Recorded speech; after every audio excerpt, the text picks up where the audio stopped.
They came with guns. They came with crosses.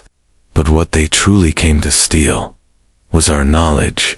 Before Europe had libraries, before its first universities rose from the dark, Africa had Timbuktu, a city of scholars, of science, of sacred scrolls. So powerful, so advanced. They tried to erase it from history, but we remember. Timbuktu, a name whispered in the wind, across deserts, across centuries, wrapped in myth and memory. But it was real as the sand beneath our feet, and the scrolls hidden beneath its roofs, at the edge of the mighty Sahara, in what we now call Mali. Timbuktu stood, not just as a city, but as a crossroads. Here, salt and gold were traded, but so were stories, and stars, and soul. Caravans came from far beyond the dunes, laden with ivory, textiles, and scrolls. They brought more than goods. They brought ideas. The Sahara wasn't a barrier. It was a bridge. And in the heart of that bridge rose a city of clay, of learning, of light. Its buildings told stories of resistance. Mud brick walls reinforced by faith. Wooden beams reaching skyward, like outstretched hands asking questions. The Jingerbur Mosque, built in 1327, still stands. A house of God, and a house of scholars. Because people didn't just come for wealth.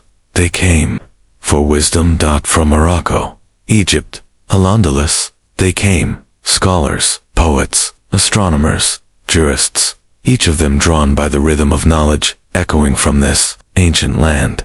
Timbuktu was more than a desert outpost. It was Africa's city of light. This golden age reached its height under the legendary emperor, Mansa Musa, a name that still echoes across time. He wasn't just the richest man in recorded history. He was a visionary. In 1324, Mansa Musa set out on a pilgrimage to Mecca, with tens of thousands in his caravan.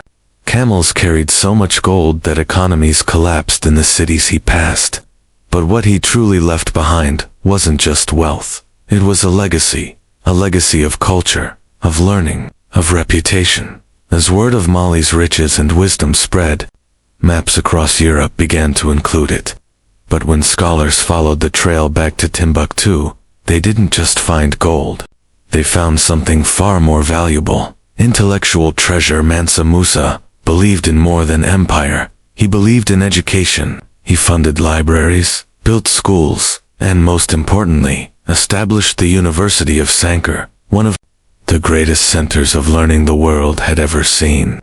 Here, under the open sky, students studied theology and law, but also astronomy, medicine, mathematics, philosophy, and grammar. In the courtyards, debates would rise like birds at dawn, each idea sharper than the last, and this knowledge wasn't locked away for the elite. In Timbuktu, education belonged to anyone with a sharp mind and a strong will. It didn't matter if you were rich or poor. If you hungered to learn, you were welcome. This was Africa's Renaissance, not in the 15th century, but here, in Mali, in the 1300s. Long before Europe found its light, Africa was already shining. In the quiet homes of Timbuktu, behind simple mud walls and wooden doors, existed a treasure greater than gold. The manuscripts, handwritten, sacred, passed from father to son, from teacher to student, from one generation to the next. At the height of Timbuktu's glory, this city held over 700,000 manuscripts, not hidden in royal vaults, but in libraries, in homes, in mosques, stored in leather satchels, wooden boxes, and carved shelves. Some texts dated as far back as the 12th century. They were written in Arabic, yes, but also in Songhai, Tomashek, Fulani, African languages that carried African thought. The topics, endless, from astronomy and medicine to mathematics, ethics, law, philosophy, architecture, and literature. There were maps of stars, medical handbooks, legal treaties, and poems that made the soul rise. These weren't borrowed ideas. They weren't Arab imports.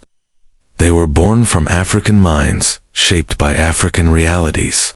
Scholars wrote about irrigation systems, surgery, planetary motion, even gender rights and trade regulations. Some manuscripts detailed healing herbs and how to treat cataracts. Others mapped the positions of stars, centuries before Europe looked upward. And the scribes, they were everywhere.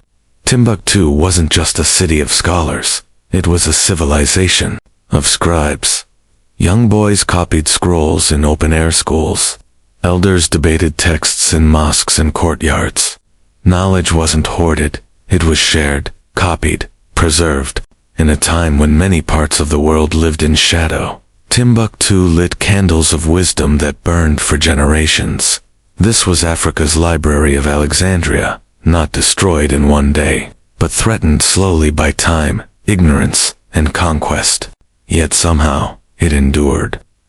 Sheltered by the love of a people who knew that to protect a scroll was to protect a soul.